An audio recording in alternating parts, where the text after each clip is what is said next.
coming in hot. James, what's going on, brother? Coming in hot, dude. You got your Pittsburgh.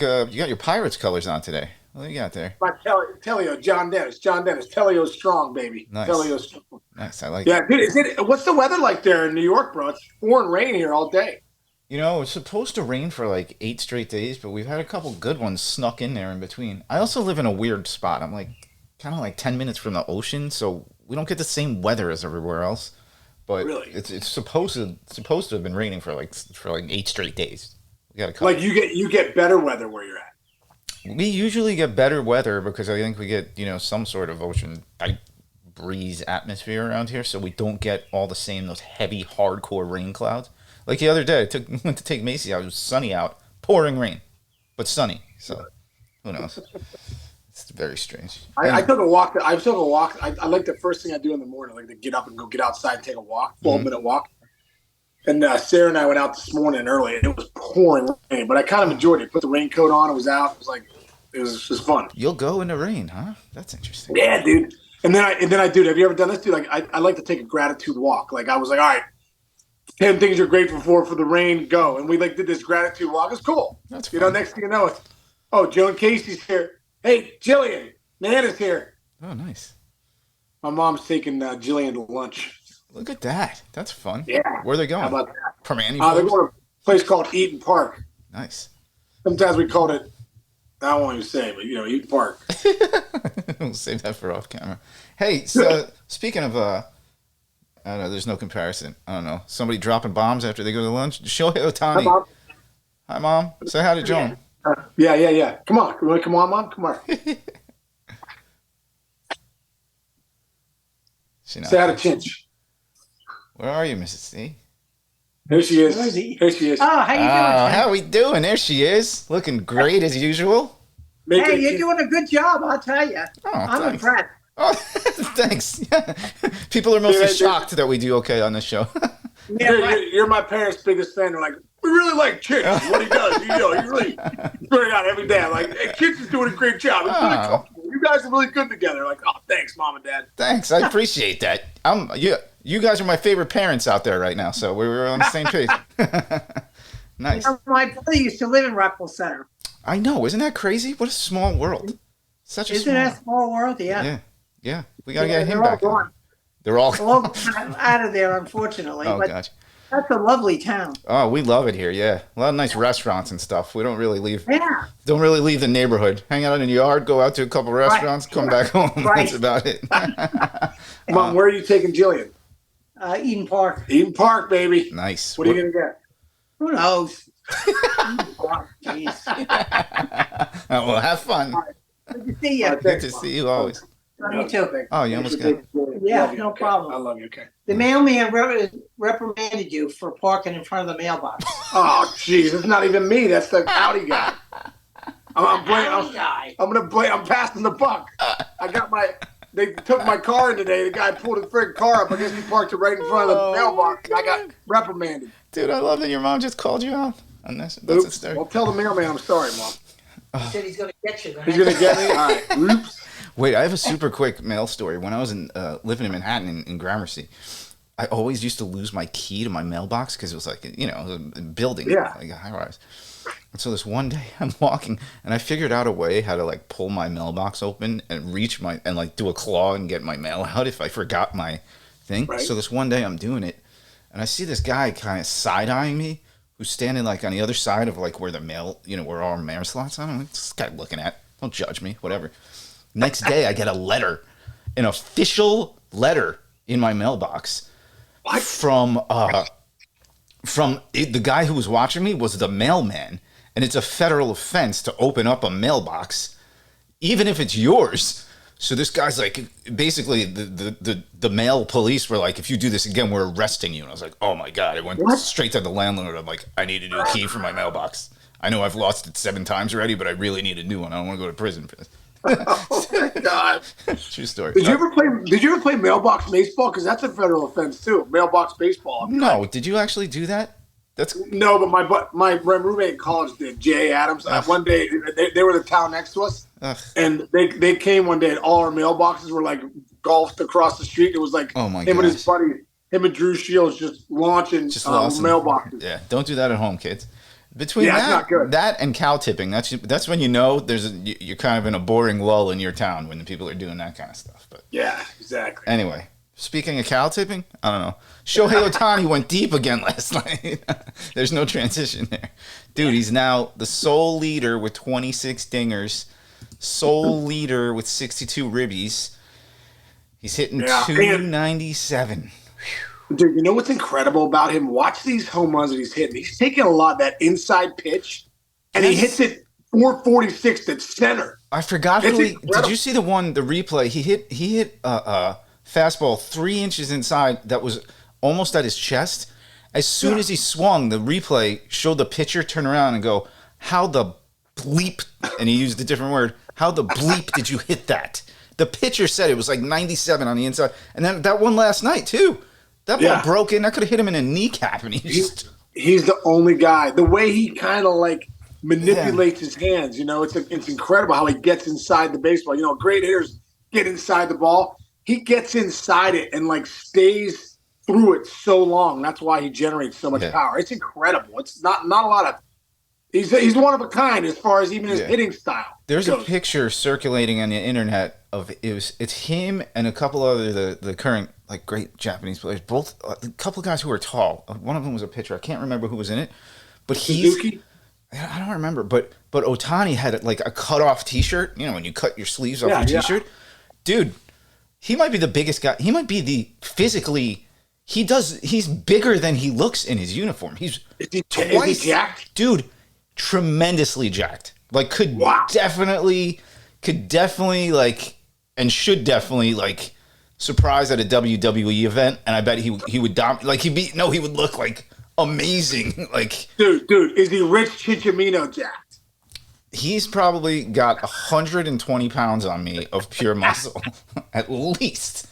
First of all, he's twice my height, I would guess. He's pretty close to twice my height, and he's probably twice my weight, dude. But it's unbelievable. He looks like he plays like with that silky like Ichiro type smoothness. But he's as bulky as anybody in the league right now, I would say. And you just don't notice it.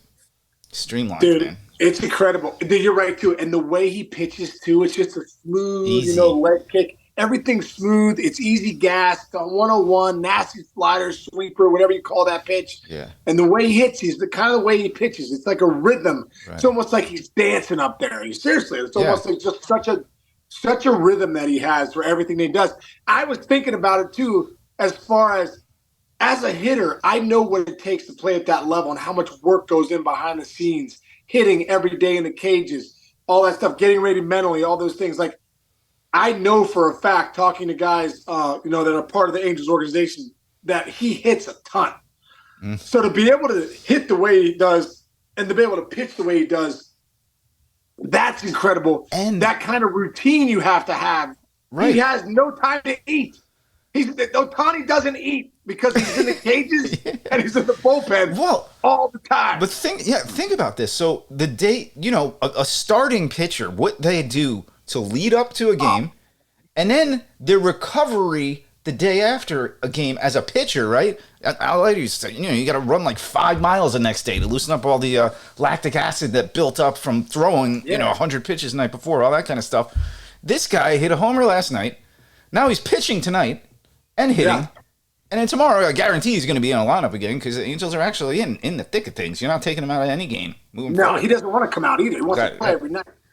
Yeah, it's incredible. It's an unbelievable thing. Hey, the other thing we got going is we got some really nice matchups starting tonight that you hit on a couple. Let's start with the upstarts. Cincinnati at Baltimore. This is a super fun series, and it's showcasing a lot of young talent, I believe. Well, the greatest thing about listen, the reason people are fired up in Cincy, the reason people are fired up in Baltimore, not just because they're winning, because they're winning with young players. It's the exuberance, it's the excitement, it's the newness, all that stuff. When Dela Cruz come up, man, place is packed. They've been waiting for him. They're waiting to see him. This guy, he's been talked about in the circles. And when's Dela Cruz come up? Here he comes, and he delivers. When's Matt McClain coming up? And he delivers. Who's this Spencer Steer guy? And he delivers. You know what I mean? It's like, bam, Andrew Abbott, he's dominating AAA. Now he's in Cincinnati. couple scoreless, starts in a row. Like these guys are delivering. Hunter Green, but they're young talent. Diaz in the back end of that pen, he was known about. Now he's up there delivering. So then you look at the Orioles. Adley Rutschman comes up last year. Oh man, the fan base, they're starting to. Oh, Gunnar Henderson, he's up. Oh man, you're starting to feel good. They just caught up Jordan Westberg yesterday. Kid's a flat out stud, dude. Raking in the minors, big time power. Had 15 bombs already. He's a stud. Since Ellie De La Cruz gets called up, who jumps to number one in the top 100 prospects? Jackson Holliday with the Baltimore Orioles. He's getting ready to get to the big leagues. You just go and look at that whole lineup on those teams, Baltimore versus Cincinnati. There's a lot of excitement for this series because these are two really good teams, really good young teams, and it's great for baseball, man. It's great for baseball to see all the young talent in this series. I couldn't have said it better myself. Great point. Sean's sweating. He's so excited about that. I'm sweating bullets. All right, moving on. This is a more of a downer type situation.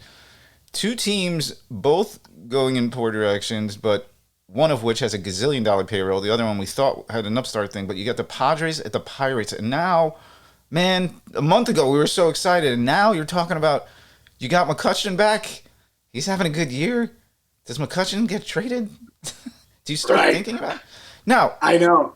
By the way, I don't know how many years he has back, but I'll just start with my thought on it. Like, if he signed a 2-year deal, I don't know. Or even if he signed a 1-year deal, let him go play for a championship if you don't think you're going to make it, and then come back next year. We'll see. Bring him back. I think he's on a 1-year deal. Yeah.